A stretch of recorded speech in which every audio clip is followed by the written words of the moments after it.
한번 따라해 볼까요? 부름받은 대로, 권능받은 대로. 오늘은 마태복음 10장의 말씀입니다. 마태는요, 예수님의 행적을 이렇게 시간 순으로 이렇게 나열하지 않고 이 복음을 받아볼 이 유대인들을 위해서 나름 목적을 가지고 연관된 이 사건들을 이렇게 모아서 기록을 했습니다. 5장부터 이렇게 7장까지는 우리가 산상수훈이라고 잘 아는 말씀, 이제 그 말씀을 이렇게 했고요. 그 산상수훈의 말씀을 이렇게 딱 읽는 그 독자들이 어떤 마음이 들었을까요? 산에 모여서 하나님의 백성들에게 새로운 나라의 새로운 법, 이 산상수훈을 가르치는 예수님을 보면서 아마 유대인들은 시내산에서 하나님의 말씀을 받아와서 가르쳤던 자신들의 조상 그 모세가 많이 생각났을 거예요. 이어서 마태는요, 8장부터 이렇게 9장까지 예수님이 수많은 병자들을 고쳤던 그 이야기들을 모아두었어요. 새로운 나라의 새로운 법으로 살아갈 하나님 나라의 백성들에게 예수님이 직접 그 법대로, 그 말씀대로 살아가는 시범을 보이신 거죠. 그걸 모아두었어요. 나병 환자를 시작으로 백부장의 하인, 열병에 걸렸던 베드로의 장모, 풍랑에 이는 바다를 잠잠케 하시고 가다랴 지방에 있었던 두 사람의 귀신을 내어 쫓아주시고 또 중풍병자를 고쳐주셨어요. 우리 지난주 말씀 본 것처럼 혈루병 걸렸던 여인을 고쳐주셨고 야이로의 죽은 딸을 살리셨어요. 그리고 두 맹인과 귀신 들려 말 못하던 사람을 고쳐주셨어요. 산상수훈에 이어서 마태는요 8장 9장에 이어서 이렇게 예수님의 기적을 이렇게 모아서 이렇게 보여주고 있는데요. 여러분, 예수님의 기적이 몇 번 나올까요? 제가 이야기를 딱 했는데 모두 10번, 10번이 나와요. 예수님이 10번의 기적을 일으키신 것을, 베푸신 것을 마태가 이렇게 모아놓은 거죠. 여러분, 10번의 기적하면 좀 생각나는 거 있지 않으세요? 네, 그렇습니다. 애굽의 바로를 하나님이 모세를 보내서 10가지 재앙으로 이렇게 고꾸라뜨리시잖아요. 예수님은 하나님 나라의 백성들에게 세상의 왕노릇하고 있는 사단의 권세를 10번이나 이렇게 깨뜨리시는 그 모습을 보여주시는 거예요. 마태는 구약의 모세보다 더 뛰어난 진정한 왕 우리 예수님의 모습을 유대인들에게 보여주면서, 그리고 또 우리에게 보여주면서 예수님을 전하는 거죠. 그럼 이제 하나님 나라의 그 산상수훈, 새로운 법을 말해주고 그 다음에 그 법대로 세상을 어떻게 살아내는지, 세상을 어떻게 이기는지를 보여준 예수님이 다음 갖고 있었던 계획은 뭘까요? 그게 이제 오늘 10장 1절부터 나오는 말씀입니다. 1절의 말씀 다시 한번 들어볼게요. 예수께서 그의 12제자를 부르사 더러운 귀신을 쫓아내며 모든 병과 모든 약한 것을 고치는 권능을 주시니라. 네. 예수님은 자신과 함께 하나님의 나라를 위해 위대한 과업을 이어갈 제자들을 뽑으셨어요. 왜요? 이 9장의 마지막 부분을 보면 잘 나와 있어요. 36절부터 38절까지. 우리를 보시고 불쌍히 여기시는 이는 그들이 목자 없는 양과 같이 고생하며 기진함이라. 이에 제자들에게 이르시되 추수할 것은 많되 일꾼이 적으니 그러므로 추수하는 주인에게 청하여 추수할 일꾼들을 보내주소서 하라 하시니라. 네. 예수님이 그렇게 열심히 두루 다니셨고 가르치셨고 천국 복음을 전파하셨고 병자들을 치유하셨으나 여전히 세상에는 목자 없는 양과 같이 고생하며 기진해 있는 하나님의 백성들이 참 많았어요. 예수님은 그들을 보고 매우 불쌍히 여기셨어요. 마치 자신의 창자가 끊어지는 것처럼 아파하셨어요. 그래서 예수님은 죽어가는 하나님의 백성을 살리고 십자가 이후에 자신을 대신해서 이 일을 계속해 나갈 제자들을 부르신 거죠. 사랑하는 성도 여러분, 그럼 우리 교회가 할 일은 무엇일까요? 교회는 바로 예수님 제자들의 후예잖아요. 그러면 예수님이 제자들에게 맡기신 사명을 이어서 해 나가는 것이 교회예요. 그러므로 모든 교회의 사명은요, 예수님의 마음으로 하나님 말씀을 가르치고 천국 복음을 전파하고 모든 병과 약한 것들을 고치는 거예요. 이게 교회의 사명이죠. 그런데 우리 예수님이 제자들을 불러서 그냥 일만 시키셨을까요? 아니지요. 1절의 말씀을 다시 잘 보면요, 예수님이 그 부른 제자들에게 뭘 주셨어요. 뭘 주셨나요? 더러운 귀신을 쫓아내며 모든 병과 모든 약한 것들을 고치는 뭘요? 권능을 주셨어요. 권능. 할렐루야. 예수님이 제자들에게 권능을 주셨다면 우리 주님은 교회에 뭘 주실까요? 네, 권능을 주세요. 권능. 제자들과 같이 교회도 이어서 예수님이 주신 사명을 잘 감당하라고 권능을 주세요. 권능. 그럼 어떤 교회가 좋은 교회일까요? 어떤 교회가 예수님께 칭찬받는 교회일까요? 예수님이 제자들을 보낸 목적대로 그 권능으로 사명을 잘 감당하는 교회가 좋은 교회예요. 건물 큰 교회, 사람 많이 모이는 교회가 아니라 예수님이 교회를 세상에 보낸 그 목적대로 말씀을 가르치고 천국 복음을 전파하며 모든 병과 약한 것들을 고치는 교회, 그 교회가 좋은 교회, 예수님께 칭찬받는 교회죠. 그러니 교회는 작다고, 교회가 돈이 없다고, 사람이 없다고 사명을 감당하지 못한다 할 수 없어요. 우리가 사명을 감당하지 못한다면 그건 주님께 받은 권능이 없기 때문이고 사명을 감당할 의지가 없기 때문 아닐까요? 세상에 수많은 교회가 있고 수많은 사람들이 교회에 소속되어 있지만 여러분 모두가 부름받은 대로 권능받은 대로 살아가는 것은 아닙니다. 2절의 말씀을 다시 한번 볼게요. 12사도의 이름은 이러하니 베드로라 하는 시몬을 비롯하여 그의 형제 안드레와 세베대 아들 야고보와 그의 형제 요한 빌립과 바돌로메 도마와 세리마테 알페오의 아들 야고보와 다데오 가나나인 시몬 및 가룟 유다 곧 예수를 판 자라. 오늘 마태는 부름받고 권능받은 12사람의 이름을 쭉 나열했어요. 그들은 뭐 특별한 것이 아니라 이스라엘의 12지파를 대신해서 선택된 새로운 하나님 나라를 위해 부름받고 권능을 받은 사람들이었어요. 그런데요, 여러분 마태는 쭉 부름받고 권능받은 사람들의 명단에 마지막에 가룟 유다를 두고는 그를 가르쳐 예수를 판 자라 그렇게 못 박읍니다. 분명 가룟 유다도 다른 제자들과 마찬가지로 3년 내내 예수님을 따라다니며 고생 많이 했어요. 그러나 성경은 분명히 말하고 있어요. 예수님께 부름을 받고 또 권능을 받았지만 그가 부름받은 대로 살지 않으면 그것이 바로 예수를 파는 것, 가룟 유다와 같은 인생이라는 것이죠. 베드로와 같이 요한처럼 실수할 수 있고 넘어질 수 있어요. 그러나 그들이 가룟 유다와 다른 점은 그들은 회개했고 다시 예수님의 부름받은 대로 권능받은 대로 멋지게 살고 가셨다는 거죠.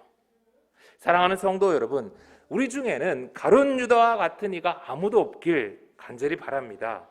모두 부름받은 대로 권능받은 대로 살아가는 저와 여러분 되길 소망합니다. 그럼 부름받은 대로 권능받은 대로 살려면 어떻게 해야 할까요? 5절부터 그 내용이 이어집니다. 그런데 여러분 1절부터 이 4절까지 예수님이 12제자를 부르신 거는 1차 갈릴리 사역 때였어요. 그리고 이어지는 이 5절부터의 내용, 이거는 예수님께서 12제자를 파송하시는 건데 이거는 3차 갈릴리 사역 때의 일이에요. 그러니까 공생의 2년째 말 또는 3년째 이야기예요. 그러니까 10장 이 4절부터 5절 이 사이에는 예수님이 제자들을 부르신 사건과 파송하신 두 사건, 이 사이에는 대략 6개월에서 1년 사이의 간격이 있는 거예요. 예수님은 제자들을 부르자마자 바로 일을 시키러 보낸 것이 아니라 그들에게 하나님 나라의 말씀을 가르치셨고 말씀대로 살아가는 것을 보이셨고 그 다음에 권능을 주셔서 세상으로 파송하신 거예요. 자, 다시 5절부터 말씀을 볼게요. 예수께서 이 12를 내보내시며 명하여 이르시되 이방인의 길로도 가지 말고 사마리아의 고을에도 들어가지 말고 오히려 이스라엘 집에 잃어버린 양에게로 가라. 예. 그런데 예수님이 제자들에게 권능을 주시면서 이방인의 길이나 사마리아인의 고을에는 들어가지 말라라고 하세요. 아니 거기 복음이 필요한 것 같은데 거기도, 그리고 이제 권능도 가졌는데 왜 거기는 들어가지 말라고 하시나요? 그곳은 아직 복음을 전할 때가 아니라는 것이죠.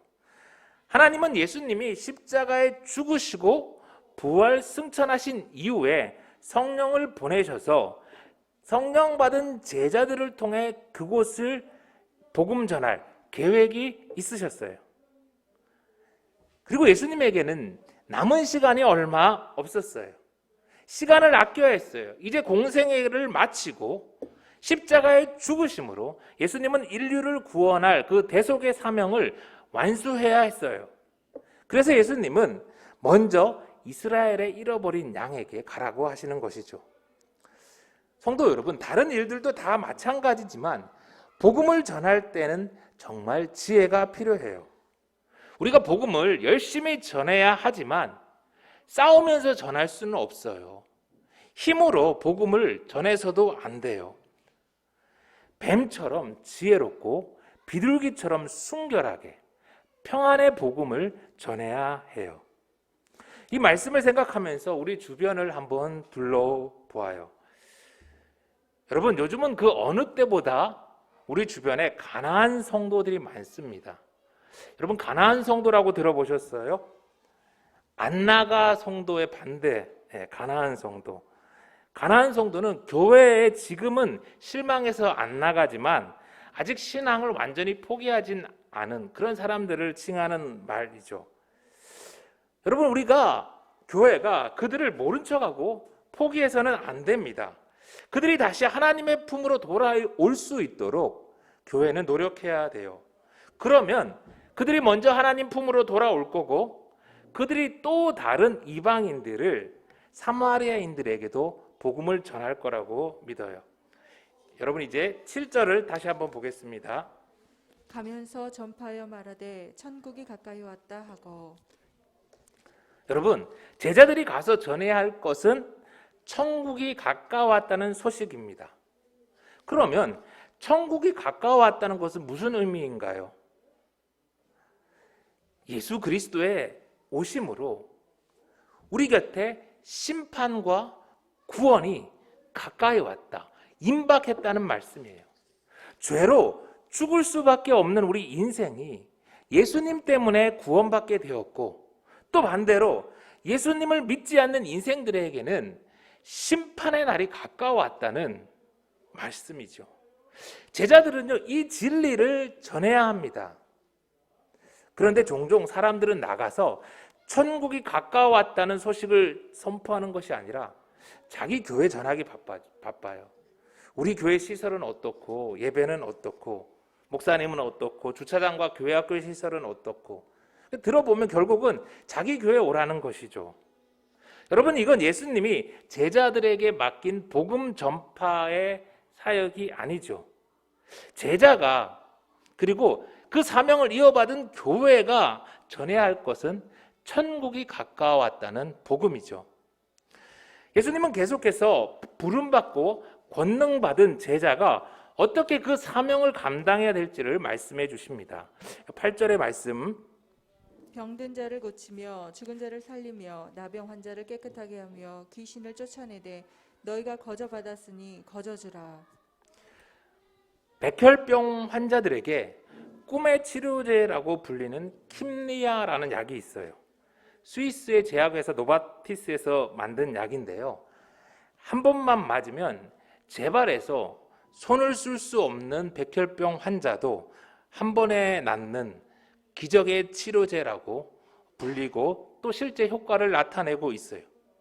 그런데 그 엄청난 신약에 문제가 하나 있어요. 약값이 미국 기준으로 46만 달러, 약 5억 원이라는 거예요.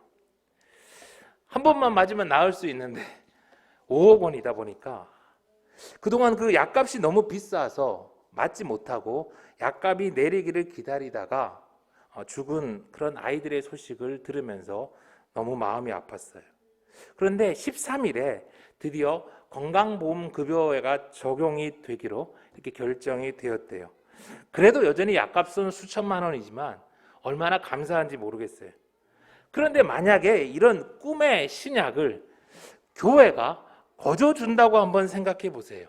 세상에 교회 안 올 병자가 있겠습니까? 진짜 꿈 같은 이야기지만 그러나 과거에는 교회가 그랬어요. 우리나라의 역사를 한번 생각해 보세요. 아무런 대가를 지불하지 않았는데 수많은 선교사님들이 이 땅에 와서 복음을 전했고 많은 병원과 학교들을 세워주셨어요. 6.25 전쟁으로 폐허가 되었을 때 우리나라는 1952년부터 컴패션이라는 단체를 통해서 약 42년간 10만 명 이상의 어린이들이 거저 도움을 받고 살았어요. 지금도 전 세계에서 25개국 180만 명의 아이들이 컴패션을 통해 도움을 받는다고 합니다. 여러분, 우리가 거저 받았으니 우리도 거저 주어야 합니다. 물론 거저 주라는 이 예수님의 말씀이 그걸 위해 고생하고 수고한 사람들의 그 노력을 무시하라는 말은 절대 아니에요. 그건 공산주의지요. 예수님 말씀은 너희도 거저 받았으니 거저 받은 것을 기억하고 거저 받은 대로 주라는 거예요. 우리나라는 이후에 엄청난 경제적 성장을 이루었죠. 마침내 2003년 컴패션 경우만 하더라도 이제는 다른 나라의 아이들을 돕는 10번째 나라가 되었어요. 지금 우리나라는 이 컴패션을 통해서 전 세계 12만 명의 아이들을 살리고 있대요. 우리 교회도 조금이나마 이 사역에 동참하고 있어서 얼마나 기쁜지 몰라요. 어디 그 컴패션 한 곳뿐이겠습니까? 많은 선교사님들과 수많은 NGO 단체들을 통해서 많은 사람들이 예수의 제자로 세계 곳곳에서 이 귀한 사명을 이어가고 있어요. 그런데 그렇지 않은 사람들도 있습니다. 미국의 한 제약회사 CEO는요, 지난 2015년 에이즈 환자들의 생명을 구하는 그 약의 특허를 취득한 다음에 한 알에 15달러였던 가격을 750달러로 무려 50배나 올려 폭리를 취했어요. 다행히 어제 뉴스에 보니까 그 행위가 부당하다는 그런 법원 판결이 나왔고 그 사람은 벌을 받고 있다고 하더라고요. 그러나 여전히 많은 회사들은 더 많은 돈을 벌기 위해 백신과 약값을 계속 올리죠. 그로 인해서 돈 없고 힘없는 많은 나라의 사람들은 죽어갑니다. 세상이 그래요. 돈이 생명보다 우선됩니다. 그러나 우리가 비록 그런 세상에 살고 있지만 예수의 제자는 그런 돈의 원리대로, 세상의 논리대로 그렇게 살면 안 되죠. 돈의 노예가 아니라 예수의 제자는 예수님의 말씀대로 살아야 합니다. 우리가 예수님의 말씀대로 거저 주어야 하는 또 다른 이유는요, 그것이 내 것이 아니라 하나님의 것이기 때문이에요. 병을 고치는 그 능력도, 귀신을 쫓아내는 능력도 어느 것 하나 내 것이 아니잖아요. 여러분 뭐 열심히 기도해서 노력해서 그 능력을 받은 사람이 있습니까? 아니잖아요. 내 것이 아니라 원래 하나님의 것이기 때문에 우리는 하나님의 통로가 되어서 하나님의 것을 필요로 하는 이들에게 흘려보내야 하는 것이지요. 그러니 돈 없어도 건물 없어도 예수의 제자는 거저줄 수 있어요. 거저받았으니 거저주라. 이 말씀대로 살아갈 수 있는 우리 예수생명교회 되길 소망합니다. 이제 9절입니다. 9절. 너희 전대에 금이나 은이나 동을 가지지 말고 여행을 위하여 배낭이나 두벌옷이나 신이나 지팡이를 가지지 말라.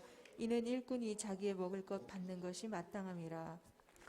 여러분, 우리 교회 통장에 돈이 얼마만큼 있으면 좋을까요? 1억? 10억? 다다익선이죠. 뭐 많으면 많을수록 좋지 않겠어요? 우리 미래를 알 수 없기에 돈은 많을수록 좋은 것 아닐까요? 그런데 예수님은 정반대의 말씀을 하세요. 복음을 전하러 가는 예수의 제자는 전대의 돈을 가지지 말고 떠나라는 거예요. 여분의 지팡이도 심지어 옷도 두 벌은 필요 없다는 거죠. 아니, 돈이 있으면 모든 일에 여유도 있고 사역하기도 얼마나 좋은데 예수님이 왜 그렇게 말씀하실까요? 안 그러려고 몸부림을 치는데도 통장의 잔고가 비어가면 자꾸 제 마음이 요동쳐요. 그런데 사람이 참 간사한 게 어쩌다 누가 귀한 헌금을 많이 해주셔가지고 통장에 여유가 생기면 이게 하나님께 의지하고 하나님께 매달리기보다 이 돈을 어떻게 잘 써서 이걸 통해서 교회가 좀 부흥할 수 없을까, 그런 머리 굴리기에 바빠지더라고요. 저는 그랬어요. 다른 분은 뭐 안 그렇더라도. 돈이 없으면 흔들리고 돈이 있으면 간사해지는 그런 존재가 우리 인간이기에 예수님은 아예 돈을 의지하지 않도록 제자들에게 처음부터 주머니에 돈을 가지지 말고 그 복음 전파하는 길을 떠나라고 말씀하세요. 이스라엘 백성들이 장정만 60만 명이 애굽에서 나왔잖아요. 그들이 나올 때 40년 동안 먹을 것과 입을 것을 싸들고 나왔겠어요? 뭐 기껏해야 며칠분. 그들은 광야에서 잠시 여호와 하나님께 예배드린다는 이유를 대고 애굽을 떠나왔잖아요. 그런데 하나님이 어떻게 하셨습니까? 40년 동안 하나님은 이스라엘 백성들을 만나와 메추라기로 먹이셨어요. 이 40년 동안 내내 의복과 신발이 헤어지지 않게 하셨어요. 신명기 8장 3절의 말씀입니다. 너를 낮추시며 너로 줄이게 하시며 또 너도 알지 못하며 내 열조도 알지 못하던 만나를 내게 먹이신 것은 사람이 떡으로만 사는 것이 아니요 여호와 입에서 나오는 모든 말씀으로 사는 줄을 너희로 알게 하려 하심이니라. 사람이 떡으로만 사는 것이 아니라 하나님 말씀으로 사는 줄을 알게 하시려고 하나님은 만나와 메추라기를 주셨고 옷과 신을 해지지 않게 하셨어요. 그리고 이제 예수님은 세상으로 보내는 제자들에게 돈이 아니라 말씀으로 살고 말씀으로 복음을 전하는 것을 이렇게 가르쳐 주신 거예요.